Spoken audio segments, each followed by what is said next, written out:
Voilà, je suis de retour avec une autre série d'exercices en relation avec l'immunité de l'organisme. Et on va commencer par le premier exercice. Cochez la bonne réponse. Les micro-organismes sont toujours pathogènes, se trouvent uniquement sur des aliments variés, peuvent parfois provoquer des maladies graves, pénètrent toujours dans l'organisme par voie respiratoire, se multiplient toujours par division. Donc on commence par la première phrase, sont toujours pathogènes, donc c'est fou.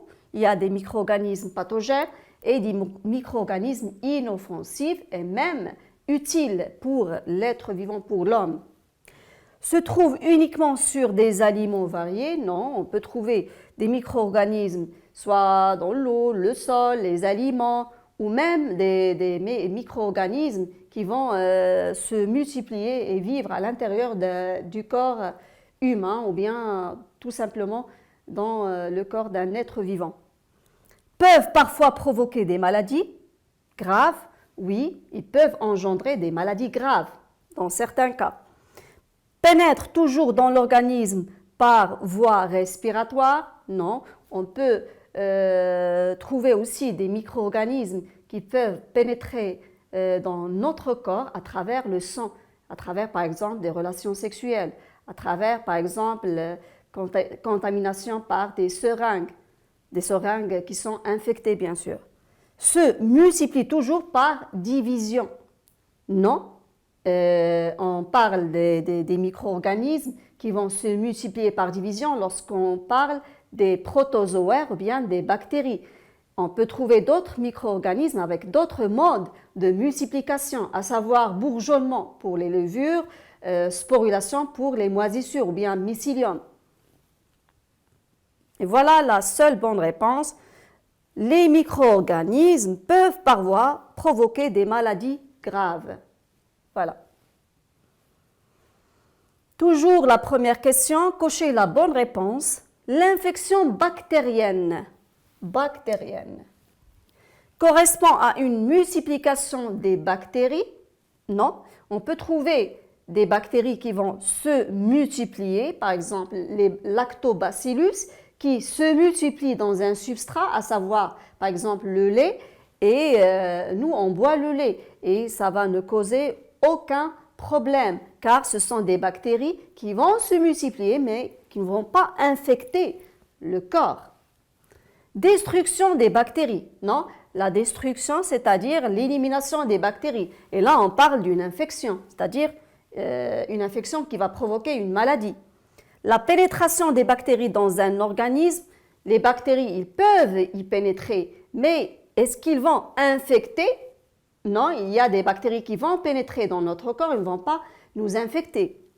Cause toujours la toxémie? Non. Il y a des bactéries qui vont causer la toxémie, oui, c'est juste. Il y a d'autres bactéries qui vont se multiplier rapidement, et là on parle de septicémie. Il y a des bactéries qui sont utiles, qui ne vont pas provoquer et infecter notre corps. Et toujours offensive, l'infection bactérienne, oui, c'est ça, elle est toujours offensive. C'est-à-dire, lorsqu'on parle d'une infection, c'est toujours offensive. Et voilà la seule bonne réponse. Question 2. Qui suis-je? Je suis un micro-organisme parasite obligatoire. Je suis une substance toxique produite par une bactérie. Je suis une cellule contaminée par un virus. Je suis un champignon microscopique qui se multiplie par sporulation. Et je suis un champignon microscopique qui se multiplie par bourgeonnement. On commence par la première phrase. Je suis un micro-organisme parasite obligatoire. Là, bien sûr, je parle des virus. Je suis une substance toxique produite par une bactérie. Là, je parle de toxines.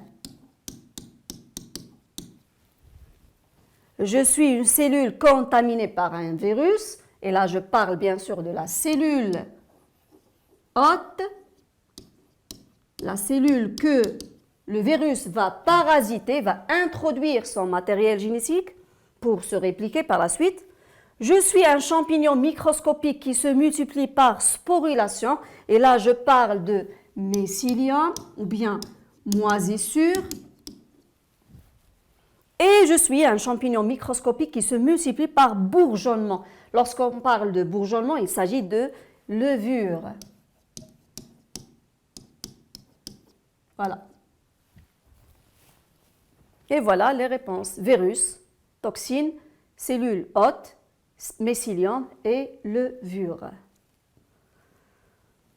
Troisième question. Reconstituer l'histoire d'un virus. Remettre dans l'ordre chronologique ces étapes qui décrivent l'infection par un virus.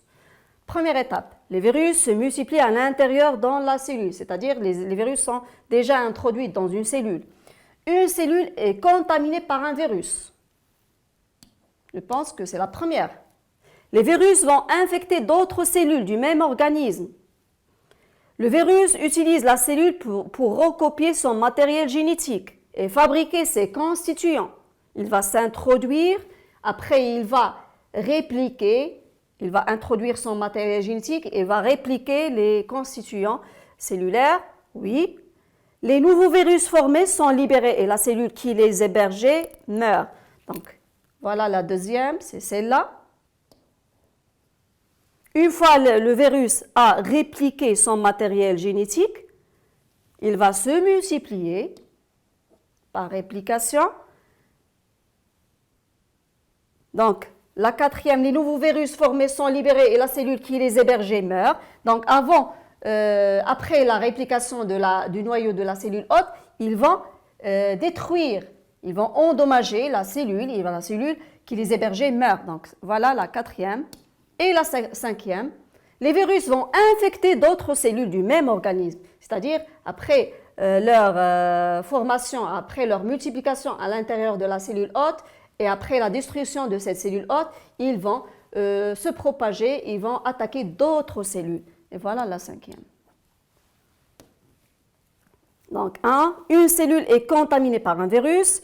2. Le virus utilise la cellule pour recopier son matériel génétique et fabriquer ses constituants, c'est-à-dire, là, on parle de la réplication. 3. Les virus se multiplient à l'intérieur de la cellule par dizaines. Par la suite, 4. Les nouveaux virus formés sont libérés pour contaminer et pour infecter d'autres cellules. Et par la suite, ils ont détruit la cellule qui les hébergeait. Et la cinquième, c'est les virus qui vont infecter d'autres cellules du même organisme. Et c'est ça le danger des virus. Expliquer comment les micro-organismes se transmettent à l'homme.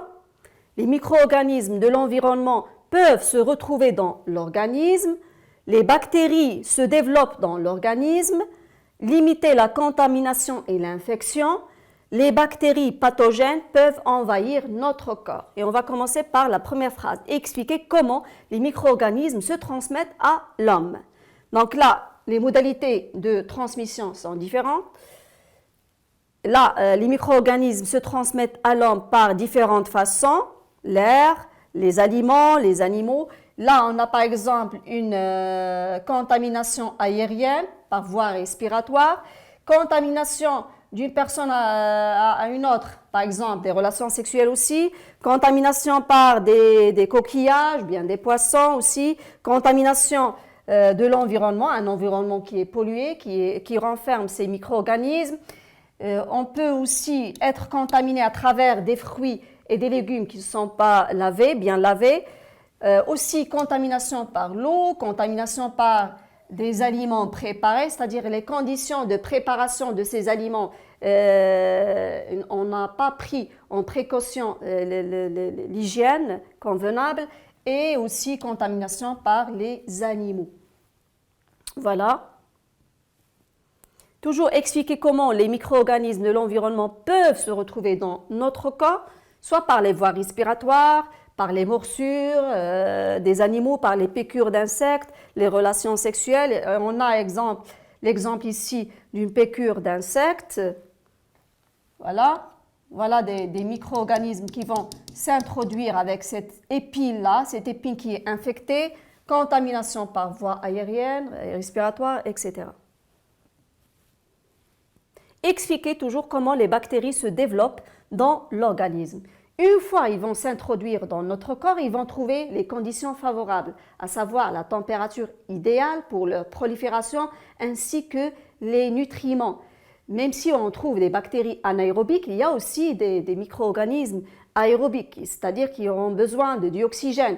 Et ces bactéries-là, ou bien ces micro-organismes, ils vont s'introduire dans le sang où ils vont trouver toutes ces conditions favorables, température, nutriments et même aussi le dioxygène pour certains micro-organismes.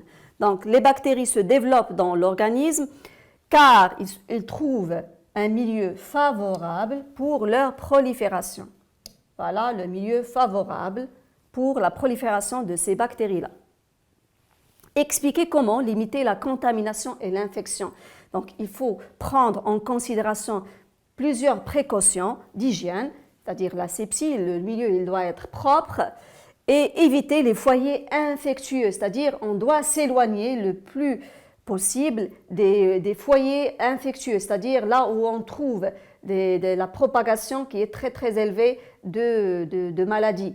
Par exemple, lorsqu'on parle d'un foyer infectieux, le foyer qui renferme plusieurs malades qui sont malades atteints par une maladie précise. Par exemple, lorsqu'on parle le foyer infectieux du coronavirus, le premier foyer infectieux, c'était une région Yuan, ça s'appelle Yuan, en Chine. Par la suite, la maladie s'est propagée dans tous les pays du monde et là, on a parlé de l'épidémie. Après, l'épidémie est transformée en pandémie. Expliquer comment les bactéries pathogènes peuvent envahir notre corps. Donc, ces bactéries, bien sûr, ils vont envahir notre corps par multiplication rapide, c'est-à-dire ils vont se proliférer par multiplication rapide et les bactéries vont se diviser d'une façon qui est très très rapide. Et là, on parle de la septicémie, ou bien ils vont s'introduire, ils vont rester sur place, ils vont libérer leurs toxines. Et cette substance toxique-là, elle est très dangereuse. Et là, on parle de la toxémie. Donc, je répète, les bactéries pathogènes peuvent envahir notre corps par multiplication rapide, septicémie, ou sécrétion de leurs toxines, toxémie. Et là, on voit une multiplication des bactéries qui attaquent, par exemple, le système digestif. Là, on parle des intestins. Cinquième question. Stratégie de multiplication chez les micro-organismes. Pour comprendre comment les micro-organismes font-ils pour nous rendre malades lorsqu'ils pénètrent dans l'organisme, on propose les données suivantes. Le cas des bactéries. Les bactéries qui pénètrent dans l'organisme trouvent des conditions, voilà, les conditions très favorables à leur multiplication, à savoir la température, 37 degrés C. Et là, on voit une multiplication rapide de ces bactéries-là, la multiplication qui s'effectue par division. À part la température idéale, on trouve aussi une nourriture qui est très abondante. Ainsi, une bactérie unique se multiplie dans ces conditions favorables toutes les 20 minutes. Ça, c'est grave, c'est très grave. Est à l'origine d'une population énorme de bactéries entraînant de graves conséquences sur la santé. Et voilà, comme vous pouvez le voir, une multitude de bactéries. Voilà des centaines et des milliers de bactéries qui vont envahir le corps. Une fois, ils vont s'introduire et trouver les conditions favorables. Voilà. Le cas des virus maintenant. Une fois les virus sont dans l'organisme, ils vont pénétrer dans des cellules hôtes. Ils vont choisir des cellules hôtes dans le but de se multiplier. Un virus qui rentre dans rapidement environ 200 nouveaux virus, oui, et qui rentre dans rapidement environ 200 nouveaux virus et une cellule infectée meurt lorsque les virus s'échappent. On peut comprendre que la mort des cellules perturbe le fonctionnement, bien sûr, de l'organisme. Par exemple, là, le virus, il va choisir une cellule hôte. Cette cellule qui renferme des récepteurs qui vont permettre à ce virus de se fixer. Pardon?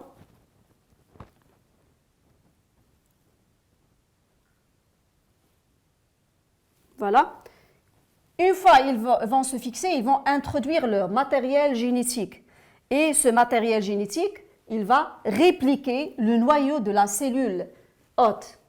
Et là, on voit des dizaines. Et là, on a parlé de 200 nouveaux virus qui vont par la suite, avant de détruire la cellule hôte, ils vont choisir d'autres cellules et envahir ces cellules-là. Par la suite, ils vont les détruire, bien sûr. Et voilà le danger de ces virus, de ces micro-organismes. Pour les questions, comparer le mode de multiplication des bactéries et des virus et déduire comment les micro-organismes rendent l'homme malade. Première question. Comparer le mode de multiplication des bactéries et des virus, comme on vient de le dire. Les bactéries se multiplient par division, une division qui est très rapide. Par exemple, là, on a choisi cette bactérie-là. Il va se multiplier au bout de 20 à 30 minutes pour donner 2 cellules filles, une cellule mère qui va donner 2 cellules filles. Et ces 2 cellules, une fois ils vont trouver les conditions favorables, ils vont se multiplier par division et donner 4 cellules. Les 4, ils vont donner 8, 16, 32 et ainsi de suite. Donc là, on parle d'une multiplication qui est très très rapide.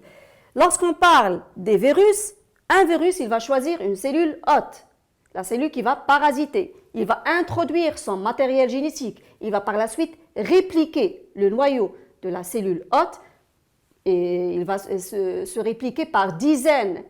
Et par la suite, avant de détruire la cellule hôte, il va détruire le noyau de la cellule hôte pour par la suite se libérer de cette cellule infectée et attaquer d'autres cellules de l'organisme, d'autres cellules hôtes.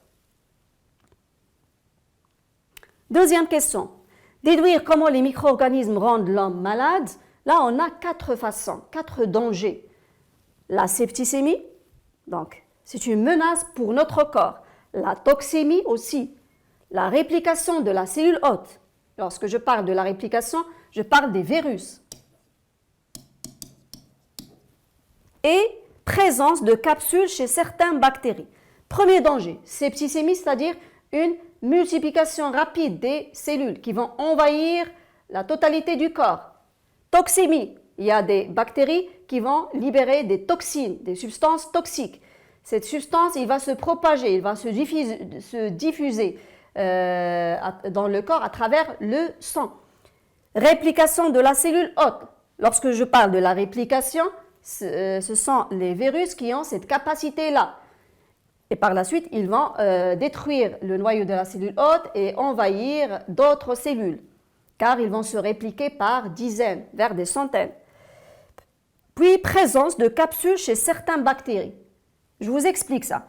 Il y a des bactéries, par exemple, lorsque je parle des diplocoques, ce sont des bactéries qui renferment une couche, une membrane. Cette couche-là, il va donner à cette bactérie-là une résistance. Cette résistance qui va empêcher notre système immunitaire d'attaquer cette cellule-là, cette bactérie-là. Et par la suite, cette bactérie qui a engendré, qui a fabriqué cette résistance, il va provoquer une maladie. Et là, on parle de la pneumonie. Donc la pneumonie, elle est provoquée par des diplocoques. Ce sont des bactéries qui ont une membrane, une autre couche. Ça s'appelle la capsule.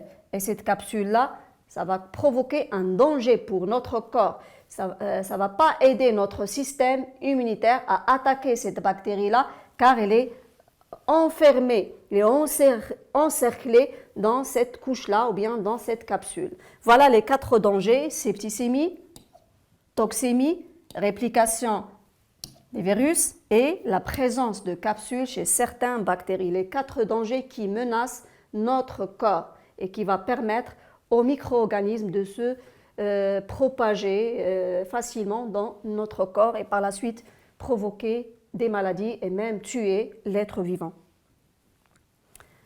6e question, des maladies infectieuses. Complétez le tableau à côté. Première maladie, coqueluche.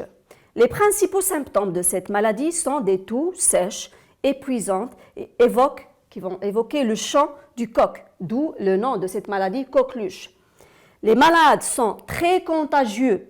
Les gouttelettes de salive émises au moment de la toux sont remplies de bacilles responsables de la maladie. Donc, maladie coqueluche, voilà. Micro-organismes responsables, bacilles. Et les bacilles, ce sont des bactéries, bien sûr, des formes de bactéries. Les bactéries se trouvent en 3 formes, soit bacilles, soit des sphères, des coques, soit des spirochètes, comme des spirales.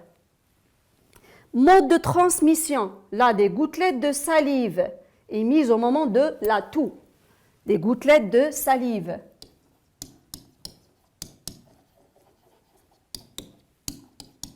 Bien sûr, ces gouttelettes de salive, ils renferment ces bacilles-là.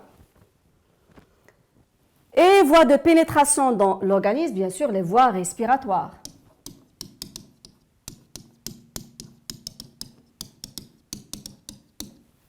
Voilà.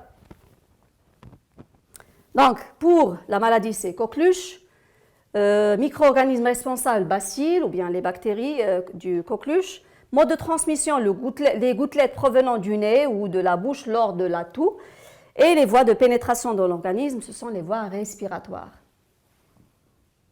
Voilà les bacilles coqueluches qui attaquent cette zone-là. Voilà, les voies respiratoires, trachées et les branches. Par la suite, les poumons, c'est-à-dire les bronchioles.